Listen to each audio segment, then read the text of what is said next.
In the psychology of survival, there is a moment where hope and terror collide. It's a space where rational planning is replaced by primal, urgent need to bargain for life. Savannah Guthrie just called this the hour of desperation. For 9 days, she has stood before the world, not as a journalist, but as a daughter trapped in a nightmare. But as a licensed professional counselor, I see something deeper in these pleas. I see a family being systematically dismantled by the psychological warfare of uncertainty.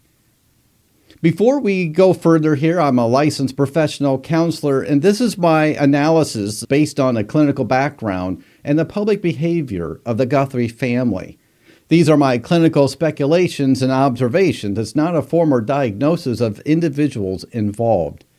The Clinical File with John Cordray. The shift in Savannah's affect, if you watch Savannah Guthrie's latest video, you've seen a shift. In her earlier messages, there was a sense of prayerful resilience, quoting scripture, leaning on her faith, and speaking with a controlled, steady voice. But by Monday morning, as the search for her 84-year-old mother, Nancy Guthrie, entered its second week, that control has begun to fray. In her latest plea, Savannah's voice is thinner, and her language is more pleading. Take a look at this clip from Savannah's plea of her latest video, talking about her hour of desperation. We are at an hour of desperation, and we need your help. You can see it in her eyes and in the inflection of her voice that she and her siblings are growing weary. This is very taxing psychologically on her and her family, and obviously for Nancy as well. So many people are making these speculations about this video. I don't think we should be doing that. I think we need to be taking it as face value for now. We don't have the evidence to point otherwise. We need to offer the compassion and the patience and the prayers for this family. We need to be kind. I think we need to do that for them during this hour of desperation. When she says we are at an hour of desperation, she is describing a clinical state of acute stress disorder. In this state, the fight or flight response has been active for so long that the body begins to enter the stage of exhaustion. This isn't just sadness, it's the psychological weight of a proof of life void. We have to talk about the impact of these ransom deadlines. Monday, February 9th at 5 p.m. was the second purported deadline set by these captors. In the forensic psychology, deadlines are used as tools of psychological coercion. They aren't necessarily meant to be the end of the negotiation. They are meant to create a pressure cooker effect. For Savanna, her sister Annie, and her brother Cameron, a deadline is a ticking clock that counts down to their worst fear. When that deadline passes in silence, it triggers a crash, a period of profound helplessness where the family feels they have failed to protect their mother. This is why they publicly stated, "We will pay." It was a desperate attempt to regain control in a situation where they had none. The parental role reversal, there's an added layer of trauma here. The age of health of Nancy Guthrie. Nancy is 84 and relies on cardiac medication, and that she currently does not have.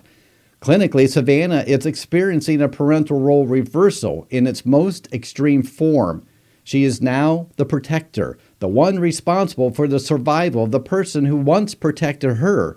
This creates a specific type of survival's guilt, even before the case is resolved.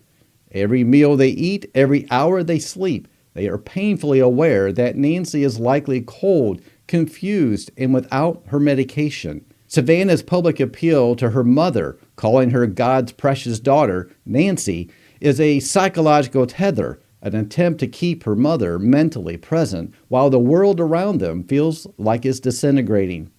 Why silence is a weapon? The county sheriff's department has confirmed they have no suspects and no persons of interest as of Tuesday. The silence from law enforcement is necessary, but the silence from the captors is tactical. By not responding to the "we will pay" offer, the kidnappers are forcing the family into a learned helplessness. When Savannah asks for help from people, even if you're far from Tucson, she is reaching out because the information void has become unbearable.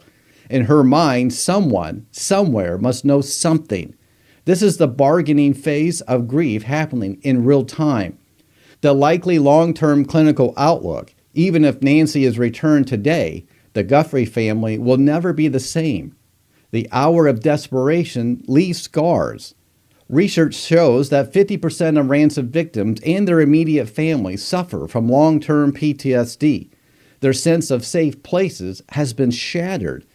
The front porch of their mother's home, a place of family memories, is now a crime scene marked by forensic DNA evidence. As a counselor, I'm watching for the moment this desperation turns into exhaustion. That's the point where the family may stop appearing on camera, not because they've given up, but because the psychological cost of being public has become too high to pay. The 5 p.m. deadline has passed and we wait. But as we wait, let's remember that behind the headlines is a daughter and a family who is currently living through the darkest weeks of their life.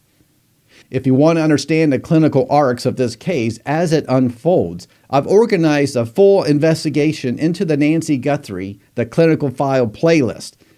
We are nearly at our 10,000 subscriber milestone. Join our community to ensure you don't miss our next professional breakdown as this case enters its most critical hour. We're all holding out hope for Nancy's safe return.